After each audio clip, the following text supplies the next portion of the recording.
Hey, everybody, what in the heck is multiplicity in photography, and why would we even do it?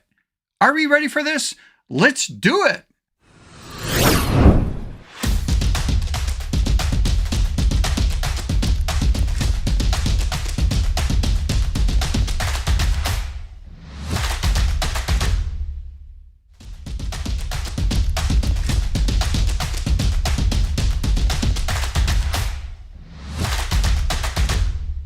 Hey everybody, welcome back to my channel. And again, if you are new to this channel, this is dedicated toward thinking out of the box creatively in photography and as a photo artist. All right, let's jump into our program right away. And that is, well, what in the heck is something called multiplicity? And why would you even consider doing it? Well, there's a couple reasons why you might want to do it. And one is it's just a creative technique and you can have fun with this. It's just something that is just fun to do, I guess. Well, that's great, but if you're in business and photography, and or even part-time business, it separates you from most of the other photographers out there and allows you to do some really cool creative things. So I'm going to show you some things I did, and some of them were actually my clients over the years, and I still do this kind of stuff once in a while called multiplicity. It's not very hard to do. I'll demo one. I'm going to build one in front of you, but before we do that, let's take a look at some examples of the concept of multiplicity. So right here in, let's see, got to open up my computer here. Slideshow. Bear with me for a second while I get this all set up for us. Okay, with that out of the way, let's take a look at an example of something I did well over 10 years ago. This is Tony and Carrie. This is my son-in-law and daughter when they got married on June 19th, 2010. And what I did was I did their engagement shoot for them. And part of the engagement shoot, we came back to their condo, and this would be considered multiplicity. And I'll give you the rules and guidelines on how to do this in a minute. But again, they're located in 3 different spots. This was a 20 by 30 poster that was actually displayed at the wedding reception and created a lot of, can't say commotion, but a lot of interest where people were up there taking pictures with their phone of this poster. And who did that? Who did that? You know, type of thing. And it was, oh, the father of the bride. And at that time, my business in photography was incorporated. So you see my logo down here. It used to be called Simply Pro Photographer. But when I officially retired, I dissolved the corporation and I just flipped back to just doing photography pretty much, part-time. But before I was full-time teaching Photoshop and doing photography. So this is an example of multiplicity, not that difficult to do. Let me show you the next image. This is one of my clients, which is really interesting if you are in business. Listen to what I have to say right here. These 2 kids got some type of playground set up in their backyard that was new to them. They were all excited to show me this. But I was there to do some formal shots. And I was wearing the hat of a traditional photographer. Well, now when I'm doing multiplicity, I'm wearing the hat of a photo artist because you can't call this photography. I mean, I just didn't pick up my camera, took a picture, and there it is. You know, they're all different spots. So this is on the creative side. So this is where you're wearing the hat of a photo artist. Now, what's really interesting is all kids grow up. And I just got done doing this one here is, you're going to remember, is Andrew. And Andrew graduated from high school a little over 3 years ago. And I did his graduation photos. This is his brother, Trevor. And Trevor graduated a little last year. So about a year ago as of this recording. And I did his high school images for the yearbook and for the parents. So the point is something I did when they were young. Here they are, older, and I'm doing their high school senior shots. So this is the big deal if you're in business and you're making people happy when you're shooting their kids. They grow up, and now it's time for high school pictures. Now, if I'm doing high school pictures a few years ago, something happens with these people. And that is they graduate college, or even if they don't go to college, whatever, they're now getting married. And guess who gets a chance to do the wedding that they come back to? And that is me, because they're happy what I did in the past with their high school stuff at the younger age. So that's what I like about photographing kids and middle school and high school kids, because they grow up and then they do get married. A lot of them, not all of them, but a lot of them, and it just opens the door for future work. So again, I just did the high school picture of Trevor a year ago, and this image was still large print framed in their house on the wall from something I did a long time ago. The next image is actually a client. I did their wedding. This was years ago, and this is part of their engagement shoot. And again, I did the formal stuff, wearing the hat of a photographer. Then I changed hats and did the creative stuff as a photo artist. And they are on a softball team, and they love softball and baseball as a whole as a sport. So there they are playing against themselves. And this was just one of those things that you look at and creates interest amongst their friends, and which leads to this. And that is another client, which happened to be the sister of the one I just showed you. And again, because they see the work and you're doing some different things as a photo artist, they love golf. And we had access to a golf course for a few minutes on the side, and we did this. And it was not that difficult to do. And I'll give you the guidelines on how to do that, and I'll actually construct a project for you. So again, working with clients is the big deal, and clients will have this on their phone showing people, and it just, you're doing something different and standing out amongst other photographers. This is my grandkids when they were turning 1 year old. And of course, I was laughing because I understand that my son-in-law's mother sort of freaked out when she saw the kids on the end over here. It's like, how can you do that? They could have fell over. Well, they weren't. My daughter and son-in-law were actually holding them behind on their shirts, and they just were stepping aside with their arms out and making sure that they weren't going to fall over. And I just masked them out. So very easy process to do. And there's my granddaughter. She goes, I've had enough. Kendall was, I learned from experience, you got about 5 minutes with little kids. And then after that, they just sort of get crazy and antsy and could start to cry in that. But again, something different, something very unique that led to other things in the future for me with not only my grandkids, but I'm talking about my daughter's friends who are having kids and stuff, and it just opens the doors for you in business as a photographer. The last one is something I just did on a model shoot, and she loved to work with a hula hoop, and it's sort of like a hobby sport of hers. And so I'm actually going to build this for you and how to do that. But first of all, before we get into that, we have to talk about how do we actually photograph for this. So let's talk about that first. How do I photograph to set myself up to do multiplicity? All right, so the setup to shoot a multiplicity project is pretty easy. What you want to do is set your camera on a tripod. If you have image stabilization, you want to make sure that's all turned off. And we want to shoot at, most of the time I'm shooting f8 to f11, but I think I did f22 on the couple that was playing softball because I need everything in focus, and because everything's going to be locked down and in manual mode. You're not changing anything. So you're pre-focusing things, keep it on manual mode for focus. When you got that set, your f-stop should be set. So again, based on your image, the one I'm going to work on, I think I shot at f8 because she was not that far behind herself, so everything was still in focus.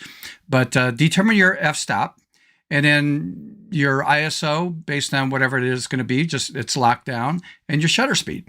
And so everything just stays consistent with the lighting. Now, here's the key thing about lighting that I learned. Outdoors is the trickiest thing. Indoors is easy because I'm using a strobe, and the strobe is consistent with the light. Okay, so indoors is much easier. But if you're going to use lighting, natural lighting from outside, you want to make sure it's consistent. In other words, if it's a strong overcast day, great, things aren't going to change, and you should be able to get this shot done in, say, 15 minutes at the most. If it's a sunny day and you found a spot where there may be backlit a little bit and you get your exposure right, the key thing is lighting doesn't change. That's what I'm trying to emphasize here, because it creates extra problems for blending and stuff when we're masking in Photoshop. That you can eliminate as long as the lighting stay consistent. What I avoid is a situation where it's partly cloudy or partly sunny, and the sun is going in and out amongst the clouds. I'm waiting. If that sun goes behind a big cloud, we're shooting now. Go, go, go, go, go, go to get it done. Because if in the middle of the shoot, if that sun comes from behind the clouds, now my exposure is going to change and it creates a problem. So number one, everything's locked down on the tripod. Give yourself a good f-stop for a good depth of field to keep everything in focus, and watch your lighting. We want consistent light. So that's the first thing. Okay, after you take your photos from them in different spots, and I usually do like 3 to 4 shots in one location, 3 to 4 shots in a different location, 3 to 4 shots in another location with different expressions on their face. When we're done with the shots, then I take and look at them and I pick one from each location that I feel is the best for the composite we're going to do. And it's not really a true composite. We're going to be doing masking, but in my opinion, this is far easier to do than compositing work. But yet it lends some really cool creativity that we can do in our photo art. Okay, so after that, I'm going to open this up into Photoshop, and I'll walk you through the steps on building this in Photoshop. Okay, here in Photoshop, I'm just going to double click on my workspace here to open up the images, and these are the 3 images I'm going to work with. And let's talk about the images before I get to work on this. The setup is going to be the same, but these images right here that I selected came right from the camera direct, from the raw file. And here's what I want to emphasize. I don't know if you use Lightroom or some other product, because not everybody uses Lightroom, but I just know this. If you open this up in some program, we'll just pick on Lightroom, and if I had made an slight exposure adjustment on one of the images and maybe changed, I don't know, vibrance or a couple other things in it, I need to sync that to the other 2 images that I selected, or 3 or 4. I mean, I'm working with 3 images here. You might be working with 4 or 5 if you wanted to, but I tend to work with 3 all the time. The point is that you want to make sure that everything matches. So if you make an exposure adjustment in one, make sure you sync it over to the other 2 or 3, then bring that into Photoshop so they're all at that same level of exposure and any other change that you had made. This, I didn't make any changes. This came directly from the camera, right off the tripod right there. So if we take a look at the 3 images, this is 1, this is 2, and that is number 3. Now I want to put these all together, obviously in one, say, composition, but let me show you a couple different ways of actually doing this. One is I need to stack these images on top of each other. And one way is if you grab the Move tool, so V like in Victor, to grab your Move tool over here in your toolbar if you're not familiar with it. And if I hold the Shift key down and don't let go, and I click and drag over the top of another image and pull down, it'll put it right on top. And you can see that right here. If I go to the other image, do the same thing, hold the Shift key down, click and drag over here, pull down, let go, it stacks it on top. So there's all 3. You can see it in levels. There's 1 at the very top. Let me turn that off. There's a second one, and then there's the third one.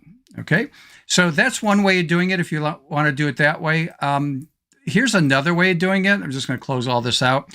The other way is you could do this sort of out of the program if I'm in the bridge, or even if you're in Lightroom, there's a feature that you could select the 3 images and push it into Photoshop. Automatically it will stack it for you.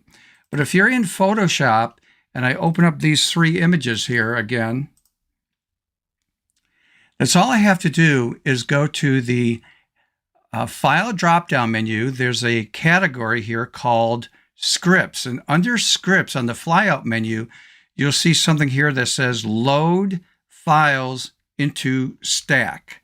If I click on that, it will automatically open up this dialog box. Click on, well, I'm not going to click on Browse. Browse is another way. I would go navigate and find those 3 images and choose that. But because they're already open, I can choose Open Files.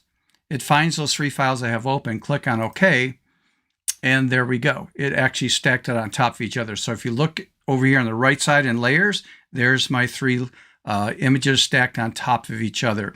So these other 3 here, I'm just going to close out. I don't need them. I only need to save the one here that is stacked on top of each other. Okay, with that out of the way, let me close out of this and hide this one so we can see she's here on the right side. And if I activate the layer above, she's on the left side. So I need to see her on the right side. So that's all I have to do is on this layer, let's apply a mask. And with the mask activated there, grab my paintbrush. So B for brush. If you don't know where it's at on your toolbar, it's right here. It's about 1/3 of the way down. Actually says brush. I want to make sure my opacity is 100%. I see in my toolbar up here, it says 30% opacity. So 0 on my keyboard just to jump that to 100%. I want to make sure this is a little bit larger brush. So right square bracket on my keyboard, and I make sure it's a soft edge brush. And it's all I'm going to do is paint in black. So make sure I'm painting in black. So I'm looking over here on the left side, and I can see that, oops, I got to change my chip colors here. So again, X on the keyboard will flip-flop that for me. Come over here, and again, I know she's in this spot, so I just want to paint in this area. Now, I want to make sure that when I paint here, I get everything down to the floor because there's even a reflection. So everything is, and it's a big deal to have a soft edge brush because again, I don't want a fine line to accidentally show. And so if I turn this on and off, we can see her over there, and even the shadow on the wall is appearing. So very natural looking right there. The next thing is this one in the middle right here. So if I go like that to activate this, well, that actually hides everything below. And what I want to do here is add a mask, but I'm going to hold the Alt key down. That would be Option on a Mac, hit the icon here to apply a mask, and it puts in a mask that's filled with black. And remember the rule, white reveals, black conceals. So the black mask here is concealing her on this layer where she's sitting in the middle, but it's showing everything else, and that's the other two.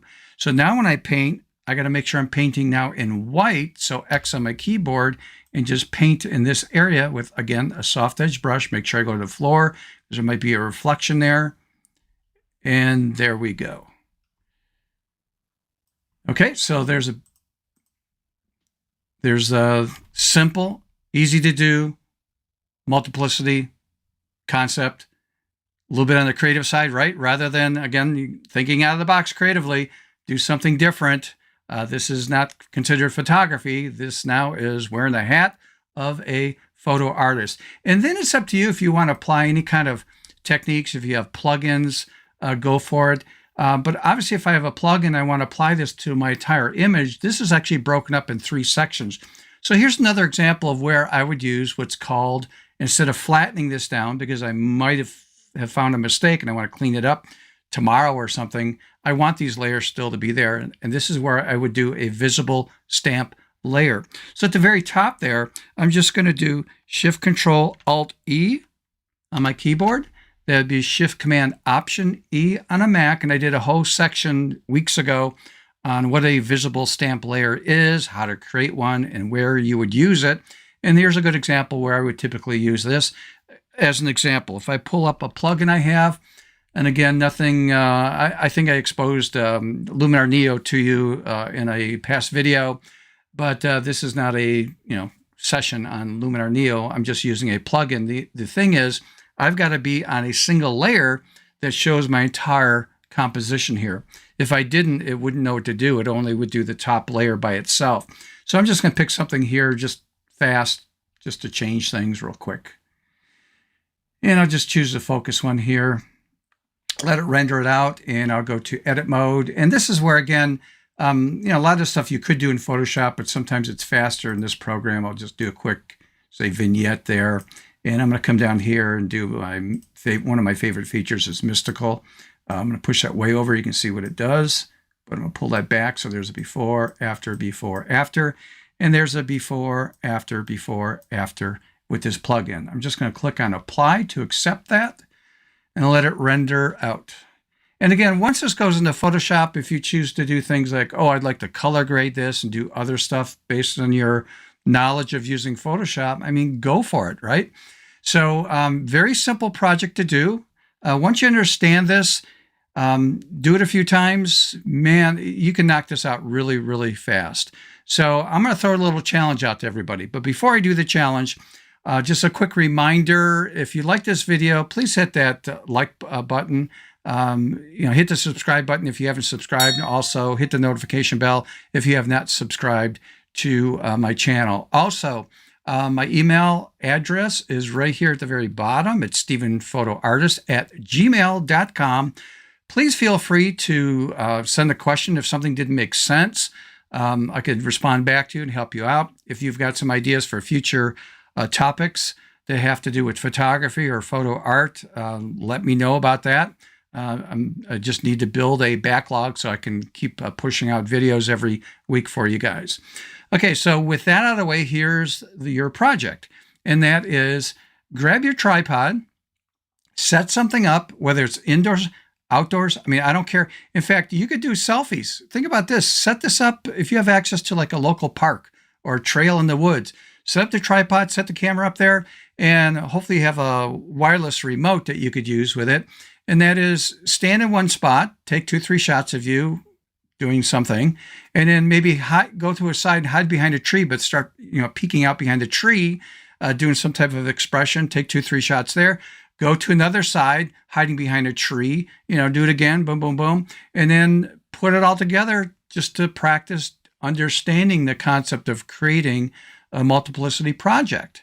Doesn't mean you have to do with a model. It could be objects. I mean, you can do it indoors, and I don't know if you got a hobby of model car. Let's take your favorite model car that you did or something. And you put it on the coffee table and everything's set up. Everything's in manual mode. You take the shot. And then you move the car to another spot in the room, take the shot, another spot in the room, maybe put it all over the place. And then when you put it all together, that model of that car is in multiple places. So think creatively. You know my ending, because here we go. Get that camera out. I'm telling you right now, practice these techniques. Make mistakes because we learn from making mistakes. And again, literally think creatively out of the box. Until next time, see ya.